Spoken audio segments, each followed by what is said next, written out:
everyone, it's Lynnea for LDRS Creative, and today's video is just a quick tip video to show you how you can take any die and create a shaped card.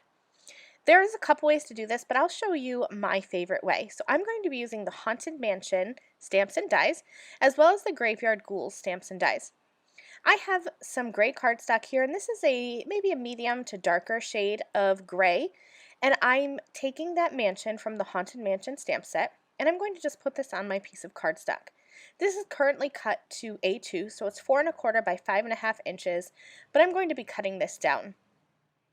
I'm going to add some anti-static powder to my background, and then stamp that mansion with the LDRS Creative Watermark embossing ink, and add some white embossing powder. And then I'm going to heat set this.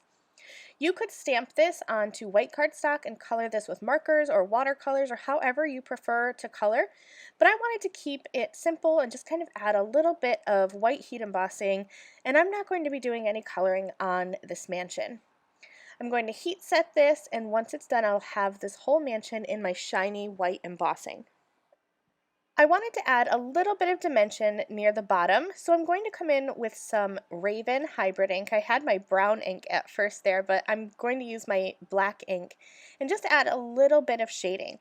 I have an LDRS Creative blender brush, and I'm just taking that Raven hybrid ink, starting off the bottom of my cardstock and bringing that up, about halfway up the mansion. Now you'll see that it is coloring the embossing powder, but I'm just going to take a microfiber cloth and just buff that extra ink off the embossing powder, and it'll wipe right off. I'm taking the Haunted Mansion coordinating dies, and I'm going to cut this image out. So far nothing is out of the norm. You can stamp and color this image or just stamp it and heat emboss it, however you want to do. I'm just creating my image and die cutting it just like you would if you were putting it on a regular card. Now this is a Pocket Pal set, and I love the Pocket Pal sets because they have the coordinating dies that you can use to create these little pockets or these little windows. So I went ahead and lined up all of those window dies, so now all of the windows and the door on my mansion open up. I've also die cut 2 extra pieces from gray cardstock using just the outline of that Haunted Mansion die. I have a whole bunch of the Graveyard Ghouls already stamped and colored from previous projects. I love these little Pocket Pal images because they're small, they're easy to color, and they don't require a lot of shading. So when I color images like this, I frequently stamp 2 or 3 of each image, die cut them all, and then I'll keep them in my stamp pocket so that when I'm creating another card, I have extra images ready to go. So you can see me here, I've just popped open all those doors and windows, and I'm just going to pick out some images and place them inside. I'm going to be putting something inside each one of these windows just for a little extra spooky surprise. I'll play around with that for a little while, and then I went and I adhered that stamped and heat embossed mansion onto one of those extra gray pieces that I had cut.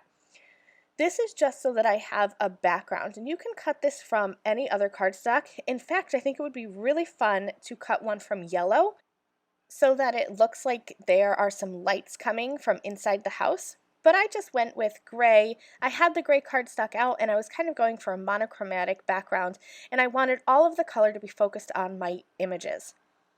I'm gluing all of my images in, and you can use foam tape, but I decided to use liquid adhesive so that these windows would close completely to make it even more fun when you pop them open.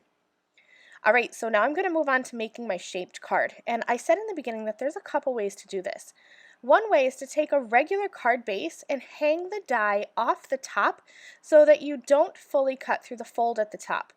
But with this mansion, there are those 2 points at the top, and I didn't think that was going to be strong enough to hold my card together. So I like to just take a second piece, which is my extra mansion here, and just add a score line. And mine is probably about 1 inch down, but that's just because of those peaks from the top of the house. I just like to make sure that there's about 1/4 to 1/2 of an inch where my card can grab onto. So I just added a score line, folded that backwards, and then I put these 2 pieces together. It's easy peasy, and you can do this with any coordinating die. So if you have, like say the potted poinsettia stamps, you can create a shaped poinsettia card just by using an extra die. Don't stamp or anything on it.